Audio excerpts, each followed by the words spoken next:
Thank you, Mr. Speaker. Can I get his minute and 30 seconds?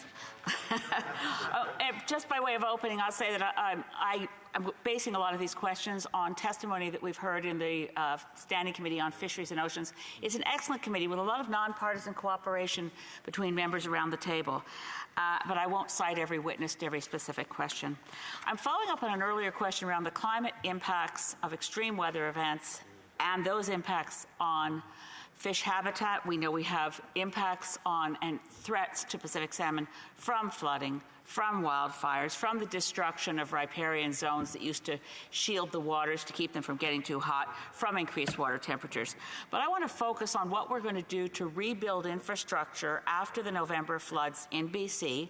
We could do it wrong and worsen salmon habitat through building dikes and dredging. We could do it right, and some of the expert witnesses suggested that Washington State was where we ought to look for excellence in their flood plains by design program, which actually works to reduce flood risks while enhancing and restoring salmon habitat. Can the Minister update us on whether DFO is actively pursuing floodplains by design? The Honourable Minister. Well, thank you so much for that question, that I shared that concern absolutely, that it's not just the effects of the flooding and slides and fires, it's actually how we rebuild from them. And so I was mentioning earlier that I've been part of the emergency committee of provincial and federal ministers, and each time my and DFO's interventions has been to make sure the other ministers understand the importance of having fish-friendly rebuilding. So we are going to continue to press that point. Our government provided $5 billion to the province to help rebuild from the flooding in November, and that rebuilding has to be done in a way that is fish-friendly. So I'm going to be asking for a report on what we're doing to ensure that, and I thank the member for her concern. The Honourable Member for Sandscliffe Highlands. Moving to the problem of what people call aquaculture, but my constituents insist I call toxic fish factories, how we're going to get them out of the water as the minister's government promised. Some of the witnesses who testified recently on the science issue felt that going to the question of why your department, not the minister personally obviously, but the department, has in certain sections suppressed science on viruses, suppressed science on sea lice.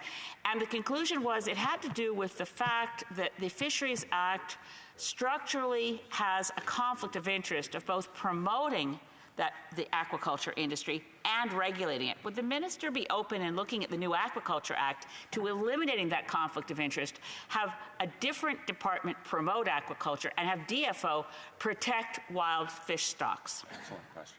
The Honourable Minister. Well, thank you for that question. Thank you to the speaker, through you to the member.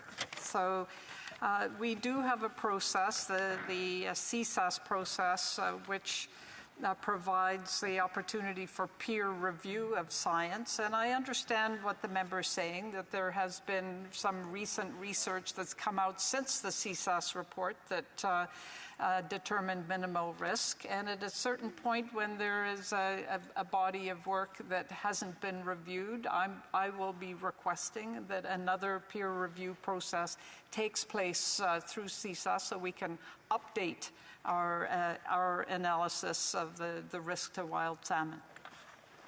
The Honourable Member. Moving on, Mr. Speaker, I was really pleased to hear the minister say that she recognizes that polystyrene is a real problem of plastic pollution in our coastal areas. But I'm disappointed to hear what it sounded like is that DFO is interested in getting it out of the ocean.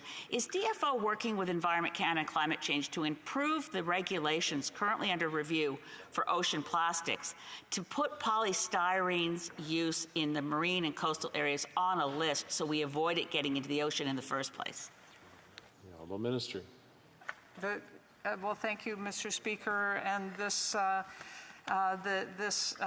analysis and development of regulations is being done by Environment and Climate Change Canada. It's not a partnership with DFO, but I take the member's point that it's very important that polystyrene be regulated so that it's not in the ocean in the same volume that's been there, because it's very deleterious to fish.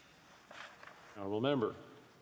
Moving on to southern resident killer whales. By the way, one of my constituents, whom the minister will also know, the Honourable Pat Carney, has said for many years that we don't have an ocean protection plan. We have an ocean protection wish list. I would like to see an oceans protection plan and not just a pile of money and a list of things to do. But in the relation to southern resident killer whales, in my riding, the interim sanctuary zones around Pender and Saturna have been there since 2019. Nobody's ever been charged. Nobody's ever been ticketed. There have been numerous violations. And the question, and the local volunteers and whale sighting groups have now established that whales are present year-round. Yet this seasonal so-called sanctuary zone is only operating June 1st to November 30th. Is the minister willing to look at the new science and recognize whales are present year-round? The Honourable Minister. Well, thank you, Mr. Speaker, and I am always willing to look at new science. I am always willing to adjust our measures to reflect what we've learned, and the southern resident killer whales are a key species for us to protect. So there is a review every year, and we'll take a look at the enforcement concerns that the member is raising. The Honourable Member, about 60 seconds or so. The threat of ocean acidification due to the increased atmospheric carbon creating carbonic acid and threatening life in the oceans, is DFO currently measuring pH levels on all our coastlines to keep track of ocean acidification?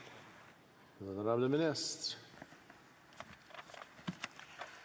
Well, thank you for that question through the Speaker, and the impacts. I've seen the science around acidification, but also deoxygenation, as well as warming. So we've got a triple whammy, and it's one of the reasons that it's so important that we now consider climate change. We think about climate change as we do our marine protected area planning, because the resilience of a healthy seabed floor is important for the resilience of the whole ecology, and we need to build that resilience as we face these changes under climate change. And we do monitor pH levels of all of our oceans.